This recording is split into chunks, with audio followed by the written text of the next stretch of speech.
+1 അക്കൗണ്ടൻസിയുടെ ഒരു നമ്മൾ ആദ്യമായിട്ട് പഠിക്കേണ്ട ഒരു ഭാഗമാണ് അക്കൗണ്ടിങ് ഇക്വേഷൻ എന്ന് പറയുന്നൊരു പാർട്ട്. അക്കൗണ്ടിങ് ഇക്വേഷൻ എന്ന് വെച്ചാൽ അസറ്റ്സ് ഈക്വൽ ലയബിലിറ്റി. ഒരു ഫേമിന്റെ അസറ്റും ലയബിലിറ്റിയും ഈക്വൽ ആവും എന്നുള്ളൊരു കൺസെപ്റ്റ് ആണ് അക്കൗണ്ടിങ് ഇക്വേഷൻ എന്ന് പറയുന്നത്. ആ സ്ഥാപനത്തിലുള്ള സ്വത്തും ആ സ്ഥാപനത്തിന്റെ ആസ്തിയും തുല്യമായിരിക്കും. അപ്പം അസറ്റ് ഈക്വൽ ലയബിലിറ്റി എന്നുള്ളതാണ് നമ്മുടെ അക്കൗണ്ടിങ് ഇക്വേഷൻ എന്ന് പറയുന്നത്. ഈ അക്കൗണ്ടിങ് ഇക്വേഷൻ നമ്മൾ എങ്ങനെ തയ്യാറാക്കുന്നത്, എങ്ങനെ അക്കൗണ്ടിങ് ഇക്വേഷന്റെ പ്രോബ്ലമാണ് നമ്മളെ കൊടുത്തിട്ടുള്ളത്. ഒന്ന്, ഒരു A എന്ന് പറയുന്ന ആള് started business 30,000, purchased goods for cash 7,000, purchased goods on credit 6,000, cash paid to creditors rupees 5,000, paid rent rupees 800. ഇതാണ് നമ്മുടെ ക്വസ്റ്റ്യൻ. ആ ക്വസ്റ്റ്യൻ അനുസരിച്ച് നമ്മൾ എങ്ങനെ പ്രോബ്ലം ചെയ്യും എന്നുള്ളത് നോക്കാം. ആ ഓരോ ക്വസ്റ്റ്യനും അനുസരിച്ച് നമ്മൾ പ്രോബ്ലം ചെയ്യുന്നതാണ്. അപ്പം ഇതാണ് ക്വസ്റ്റ്യൻ. ആ ക്വസ്റ്റ്യൻ വായിച്ചു കളഞ്ഞ് നമുക്ക് അക്കൗണ്ടിങ് ഇക്വേഷൻ ചെയ്യേണ്ട ഫോർമാറ്റ് ആണ് തയ്യാറാക്കാൻ പോകുന്നത്. അക്കൗണ്ടിങ് ഇക്വേഷൻ തയ്യാറാക്കുന്നതിന് വേണ്ടി നമുക്ക് ആദ്യമായിട്ട് ട്രാൻസാക്ഷൻ എഴുതാൻ ഒരു കോളം വേണം. അതിന് ട്രാൻസാക്ഷൻ ഞാൻ കോളം കൊടുത്തു. പിന്നെ നമ്മൾ ഇവിടെ അസറ്റ് എന്ന് കൊടുത്തു, അസറ്റ്സ്, ഇവിടെ ലയബിലിറ്റീസ് എന്ന് കൊടുത്തു. നമ്മൾ ഈ അസറ്റിന് ക്യാഷ് കൊടുത്തു, സ്റ്റോക്ക് കൊടുത്തു. ഇത് ഈ കോളം കൊടുക്കുന്നത് ഓരോ ക്വസ്റ്റ്യന്റെ അടിസ്ഥാനത്തിലായിരിക്കും. ഇവിടെ ഈക്വൽ എന്ന് കൊടുത്തു, ഇവിടെ നമ്മൾ ക്രെഡിറ്റേഴ്സ് കൊടുത്തു, പിന്നെ ക്യാപിറ്റലും കൊടുത്തു. അപ്പം ക്യാഷ്, സ്റ്റോക്ക്, ക്രെഡിറ്റേഴ്സ്, ക്യാപിറ്റൽ, നമ്മൾ ഓരോ ക്വസ്റ്റ്യൻ അനുസരിച്ച് നമുക്ക് ഈ കോളങ്ങൾ എക്സ്പാൻഡ് ചെയ്ത് കൊടുക്കാം. അല്ലെങ്കിൽ വേണമെങ്കിൽ നമുക്കിത് ഒരു കോളത്തിൽ തന്നെ നമുക്ക് അസറ്റ് സൈഡിലും ഒരു കോളം കൊടുത്ത് ലയബിലിറ്റിയിലും ഒറ്റ കോളമായിട്ടും ഇത് ചെയ്യാം. ഇതിന് നമുക്ക് ഫസ്റ്റ് ട്രാൻസാക്ഷൻ എന്ന് പറയുന്നത്, ഇവിടെ നമ്മുടെ ട്രാൻസാക്ഷൻ ആണ് എഴുതുന്നത്, ട്രാൻസാക്ഷൻസ് ആണ്. ഫസ്റ്റ് ട്രാൻസാക്ഷൻ പറയുന്നത് അജി. ട്രാൻസാക്ഷൻ മീനിങ് ബിസിനസ്സിൽ നടക്കുന്ന ഇടപാടുകളെന്നാണ്. അതിൽ ഒന്നാമത്തെ ട്രാൻസാക്ഷൻ പറയുന്നത് അജി എന്ന് പറയുന്ന ഒരാള്, അല്ലെങ്കിൽ എ എന്ന് പറയുന്ന, നമ്മൾ എ എന്നാണ് എഴുതിയ, എ എന്ന് പറയുന്ന ഒരാള് ബിസിനസ് സ്റ്റാർട്ട് ചെയ്തു. 30,000 അയാൾ ക്യാപിറ്റൽ ആയിട്ട് കൊണ്ടുവന്നു എന്നാണ് പറയുന്നത്. അപ്പം എ എന്ന് പറയുന്ന ആൾ ഒരു ബിസിനസ് സ്റ്റാർട്ട് ചെയ്തു, അയാൾ 30,000 ക്യാപിറ്റൽ ആയിട്ട് കൊണ്ടുവന്നു. നമ്മുടെ അക്കൗണ്ടൻസിയുടെ ചില കൺസെപ്റ്റ്, കുറെ കൺസെപ്റ്റ് നമുക്ക് പഠിക്കാറുണ്ട്, കൺവെൻഷൻസ്, പ്രിൻസിപ്പിൾസ് ഒക്കെ നമുക്കുണ്ട്.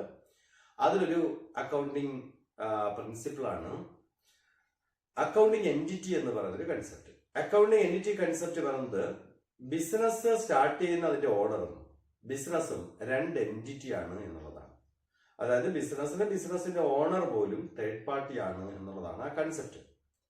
ആ കൺസെപ്റ്റ് അനുസരിച്ചാണ് നമ്മൾ അക്കൗണ്ടിങ് ഇക്വേഷൻ തയ്യാറാക്കുന്നതും ജേണൽ തയ്യാറാക്കുന്നതും ഒക്കെ ആ കൺസെപ്റ്റുകളുടെ അടിസ്ഥാനത്തിലാണ്.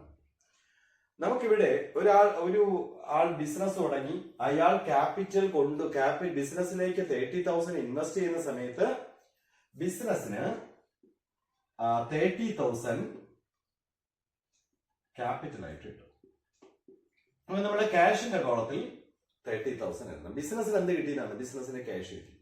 അതേ സമയത്ത് ബിസിനസ്സിന് ഒരു ലയബിലിറ്റി ക്രിയേറ്റ് ചെയ്യും. അതായത് ഇൻവെസ്റ്റർ എന്ന് പറയുന്ന ആൾ കൊണ്ടുവന്ന 30,000, അതിന്റെ ഓണർ എന്ന് പറയുന്ന ആൾ കൊണ്ടുവന്ന 30,000 ബിസിനസ്സിന് ഒരു ബാധ്യതയായി തരും, ഓണറിനോടുള്ള ഒരു ബാധ്യതയായി തരും. അപ്പൊ ഇത് ഫസ്റ്റ് ആണ്.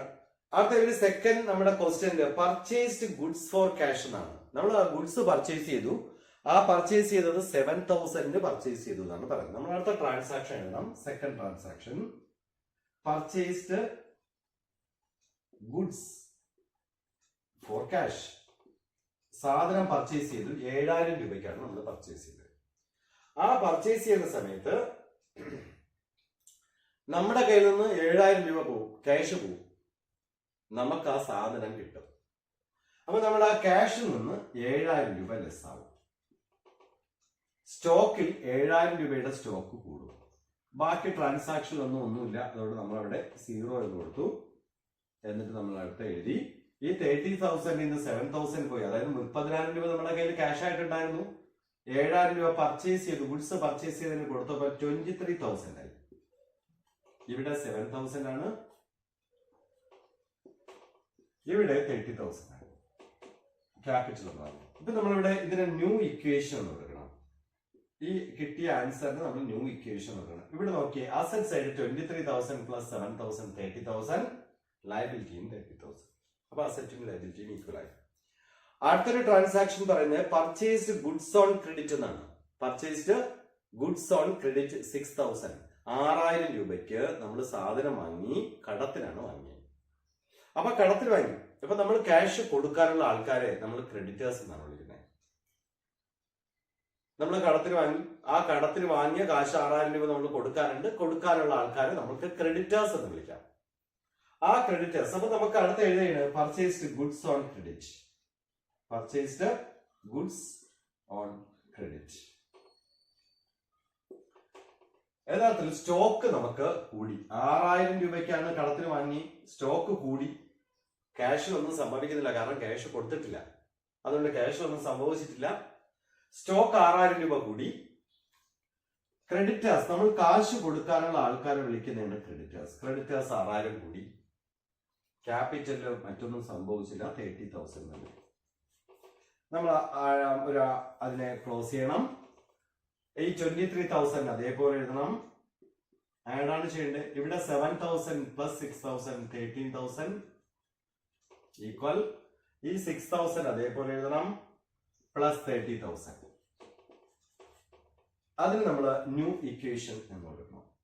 New equation. ഇവിടെ 23,000 പ്ലസ് 13,000 ആവുമ്പോൾ 36,000 ആയി. അതേപോലെ ലയബിലിറ്റി സൈഡിൽ 6,000 പ്ലസ് 30,000 36,000 ആയി. ഇവിടെ അസറ്റ് ലയബിലിറ്റി ഈക്വൽ ആയി. അടുത്തൊരു ട്രാൻസാക്ഷൻ പറയുന്നത് ക്യാഷ് പെയ്ഡ് ടു ക്രെഡിറ്റേഴ്സ് എന്നാണ്. Cash paid to creditors. നമ്മൾ കടത്തിന് സാധനം വാങ്ങി, കാശ് കൊടുക്കാനുള്ള ആൾക്കാരാണ് നമ്മൾ ക്രെഡിറ്റേഴ്സ് എന്ന് വിളിച്ച്. നമ്മൾ കാശ് കൊടുക്കുകയാണ്. ക്യാഷ് പെയ്ഡ് ടു ക്രെഡിറ്റേഴ്സ് 6,000 കൊടുക്കുകയാണ്. Cash paid to creditors.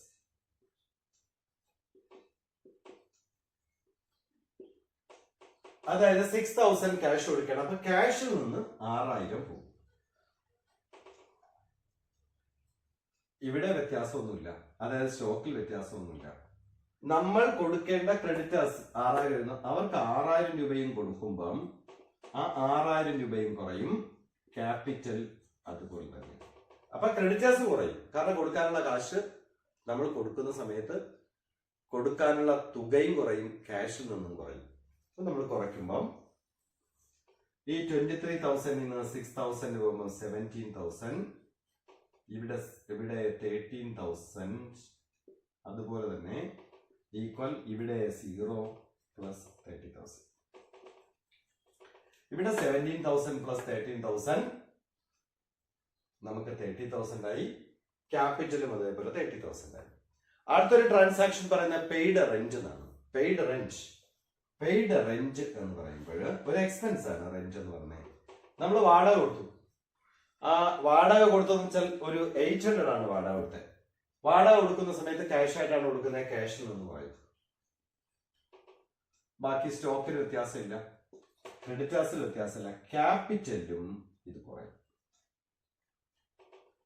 അപ്പൊ ഏതൊരു എക്സ്പെൻസ് ആയിരുന്നാലും, നമ്മൾ കൊടുക്കുന്ന ഏതൊരു എക്സ്പെൻസ് ആയാലും അതിന്റെ ട്രീറ്റ്മെന്റ് വരുന്നത് ക്യാഷിൽ നിന്നും ക്യാപിറ്റലിൽ നിന്നും കുറയ്ക്കണം. അതേസമയത്ത് ഇൻകം ആണെങ്കിൽ ക്യാഷിനോടും കൂട്ടണം, ക്യാപിറ്റലിനോടും കൂട്ടണം. നമുക്കിത് ആഡ് ചെയ്ത് കഴിഞ്ഞാൽ പുതിയ ഇക്വേഷൻ കിട്ടും, ന്യൂ ഇക്വേഷൻ. ഇവിടെ നമുക്ക് 16,200, ഇത് 13,000 തന്നെ. അടുത്ത 0, അടുത്ത നമുക്ക് 29,400 എന്ന് കിട്ടും. സോറി, ഇവിടെ 800 ആണ്, 29,200 എന്ന് കിട്ടും. അപ്പം ഇവിടെയും 29,200, ഇവിടെയും 29,200. അപ്പം പുതിയ ഇക്വേഷൻ ആയി. ഇതാണ് അക്കൗണ്ടിങ് ഇക്വേഷൻ, ഒരു സിമ്പിൾ പ്രോബ്ലം എന്ന് പറയുന്നത്. നമുക്ക് ഇതിനേക്കാൾ അല്പം കൂടെ ടഫ് ആയിട്ടുള്ളൊരു പ്രോബ്ലം നോക്കാം. ആ പ്രോബ്ലത്തിനകത്ത് നമുക്ക് കൂടുതലായിട്ട് കുറച്ച് കാര്യങ്ങൾ കൂടെ ഉൾപ്പെടും. അതായത് ക്യാപിറ്റൽ പുതുതായിട്ട് ഇൻട്രൊഡ്യൂസ് ചെയ്യുക, നമ്മുടെ കോസ്റ്റ് പ്രൈസിനേക്കാൾ കൂടുതൽ സ്റ്റോക്ക് വിൽക്കുക. ഇങ്ങനെയുള്ള ട്രാൻസാക്ഷൻ ആണ് സാധാരണ ഇതിലായിട്ട് കൂടുതലായിട്ട് വരുന്നത്. നമുക്ക് അതിനകത്ത് നമുക്ക് ട്രാൻസാക്ഷൻ എഴുതാൻ ഒരു കോളം ഇട്ടു, നമ്മൾ അസറ്റ് എഴുതാൻ ഇത്രയും സൈഡിലെടുത്തു, അസറ്റ്സ് ഇത്രയും സൈഡ് ലയബിലിറ്റിക്ക് വേണ്ടി വിട്ടു, ലയബിലിറ്റി. നമുക്ക് ഓരോ ട്രാൻസാക്ഷൻ ആയിട്ട് നമുക്ക് പറയാം, നിങ്ങൾ കേട്ടാൽ മതി. അത് ക്വസ്റ്റ്യൻ എഴുതാനുള്ള സമയവും സ്ഥലവും ഇല്ലാത്തതുകൊണ്ടാണ്. Comments business with 30,000. അതായത് ഒരാളൊരു ബിസിനസ് ആരംഭിച്ചു. ബിസിനസ് ആരംഭിച്ചതെന്ന് വെച്ചാൽ 20,000 ആരംഭിച്ചു. നമ്മൾ ഫസ്റ്റ് ട്രാൻസാക്ഷൻ സ്റ്റാർട്ടഡ് ബിസിനസ്. നമുക്കിവിടെ ക്യാഷ് ഒരു കോളം കൊടുക്കാം, പ്ലസ് ഇവിടെ നമുക്ക് ക്യാപിറ്റലിനും ഒരു കോളം കൊടുക്കും. നമുക്ക് ക്യാഷിൽ ആ 20,000 ക്യാഷിൽ വന്നു, അപ്പോഴും ക്യാപിറ്റലിലും വന്നു. അടുത്ത ട്രാൻസാക്ഷൻ പറയുന്നത് ഗുഡ്സ് പർച്ചേസ്ഡ് ഫോർ ക്യാഷ് എന്നാണ്. ഗുഡ്സ് വാങ്ങി, ഗുഡ്സ് പർച്ചേസ് ചെയ്തു, ക്യാഷിൽ പർച്ചേസ് ചെയ്തു, അതൊരു 6,000 ആണ്. അപ്പൊ second transaction goods purchased. Goods purchase ചെയ്യുന്ന സമയത്ത് 6,000 രൂപയ്ക്കുള്ള ഗുഡ്സ് പർച്ചേസ് ചെയ്തു എന്നുള്ളതാണ്. ഗുഡ്സ് പർച്ചേസ് ചെയ്യുന്ന സമയത്ത് ക്യാഷിലാണ് പർച്ചേസ് ചെയ്യുന്നത്, ക്യാഷ് കുറയും.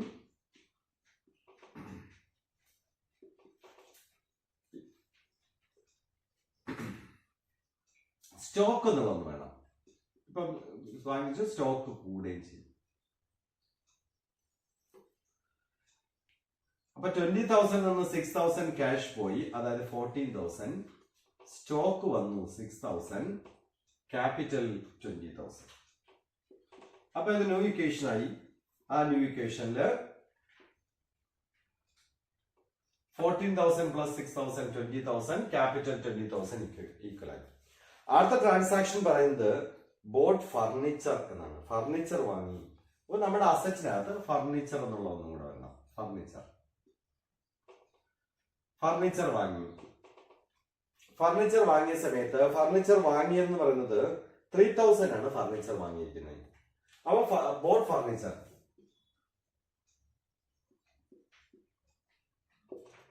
വാങ്ങി. ഫർണിച്ചർ വാങ്ങിയ സമയത്ത് ക്യാഷിനാണ്, അപ്പൊ ക്യാഷ് കുറയും. സ്റ്റോക്കിലൊന്നും വ്യത്യാസമില്ല. ഫർണിച്ചർ എന്നുള്ള കോളത്തിൽ ഫർണിച്ചർ കൂടി. അപ്പൊ നമുക്ക് വരയ്ക്കണം. അടുത്ത ഇക്വേഷൻ 14,000 into 3,000 11,000, 6,000 അതുപോലെ തന്നെ പ്ലസ് 3,000, ഇവിടെ 20,000. അതായത് 11,000, 17,000, 20,000. 20,000 അസറ്റ് ടോട്ടൽ, അതേപോലെ ലയബിലിറ്റിയും ടോട്ടൽ 20,000 ആണ്. അടുത്ത ട്രാൻസാക്ഷൻ വെച്ചാൽ പർച്ചേസ്ഡ് ഗുഡ്സ് ഓൺ ക്രെഡിറ്റ്. അപ്പൊ നമുക്ക് ഇവിടെ ക്രെഡിറ്റേഴ്സ് എന്നൊരു കോളം വേണം. അത് നമ്മൾ നേരത്തെ പഠിച്ചു തന്നെയാണ്. നമ്മൾ കടത്തിന് സാധനം വാങ്ങി, ആ കടത്തിന് സാധനം വാങ്ങിയ സമയത്ത് ക്യാഷ് കൊടുക്കാനുള്ള ആൾക്കാരെ നമ്മൾ ക്രെഡിറ്റേഴ്സ് എന്നാണ് വിളിക്കുന്നത്. അപ്പം സാധനം വാങ്ങി കാശ് കൊടുക്കാനുണ്ട്, അപ്പൊ ക്രെഡിറ്റേഴ്സ് എന്നുള്ള ഐറ്റം വന്നു. Cash goods purchased on credit. Goods purchased on credit എന്ന് പറഞ്ഞാൽ 7,000 ആണ്. നമ്മുടെ ക്യാഷ് ഒന്നും സംഭവിക്കുന്നില്ല, കാരണം കടത്തിലാണ് വാങ്ങിയത്. അത് 0 കൊടുത്തു. 7,000 സ്റ്റോക്ക് കൂടി. സാധനം വാങ്ങിയപ്പം സ്റ്റോക്ക് കൂടി. ക്രെഡിറ്റേഴ്സ് നമ്മൾ കാശ് കൊടുക്കാനുള്ളതും കൂടി. 7,000 കൂടി.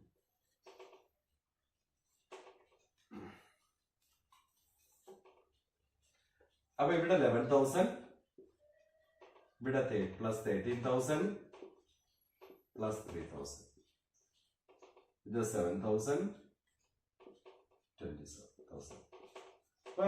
ലയബിലിറ്റി സൈഡ് 27,000 ആയി. ഇവിടെ 11,000, 23,000, 11,000, 13,000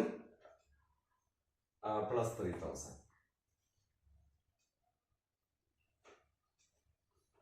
11,000 പ്ലസ് 13,000, 24,000, 27,000. ഇവിടെയും 27,000. 11,000, 13,000, 3,000. 11,000 പ്ലസ് 13,000, 24,000 പ്ലസ് 3,000, 27,000. അസറ്റ് സൈഡിന്റെ ടോട്ടൽ. ലയബിലിറ്റി സൈഡും 27,000 ആയി. അടുത്ത ക്വസ്റ്റ്യൻ വെച്ചാൽ പെയ്ഡ് റെന്റ് ആണ്. പെയ്ഡ് റെന്റ് എന്നാണ് നേരത്തെ വന്ന അതേ അഡ്ജസ്റ്റ്മെന്റ്. അപ്പൊ ഇത് ന്യൂ ഇക്വേഷൻ ആയി. പെയ്ഡ് റെന്റ് 1000, ക്യാഷിൽ നിന്ന് 1000 കുറയ്ക്കണം.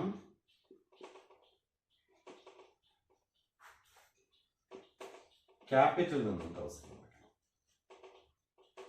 അപ്പൊ ന്യൂ ഇക്വേഷൻ, അതായത് 10,000 plus 13,000 plus 3,000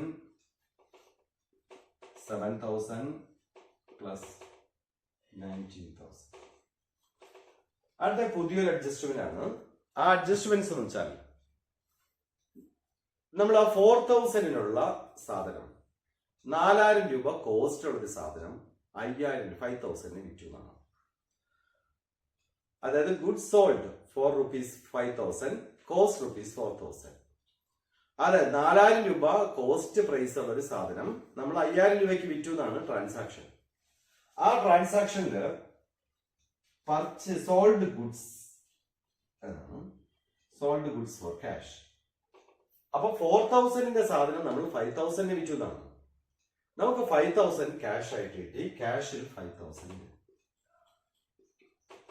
4,000 രൂപയുടെ സാധനമാണ് നമ്മൾ വിറ്റിരിക്കുന്നത്. അപ്പൊ സ്റ്റോക്കിൽ നിന്ന് 4,000 രൂപ കുറയും. 4,000 രൂപയുടെ സ്റ്റോക്ക് പോയി. ഈ 4,000 സ്റ്റോക്കാണ് നമ്മൾ 5,000 വിറ്റിരിക്കുന്നത്.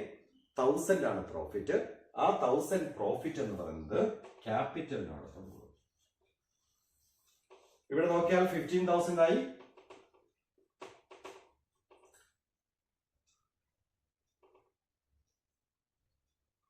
$11,000 ആയി. സ്റ്റോക്ക് കുറഞ്ഞു.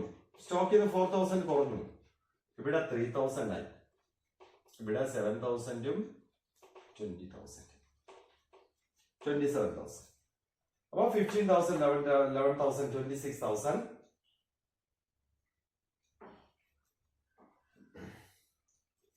26,000 plus 3,000.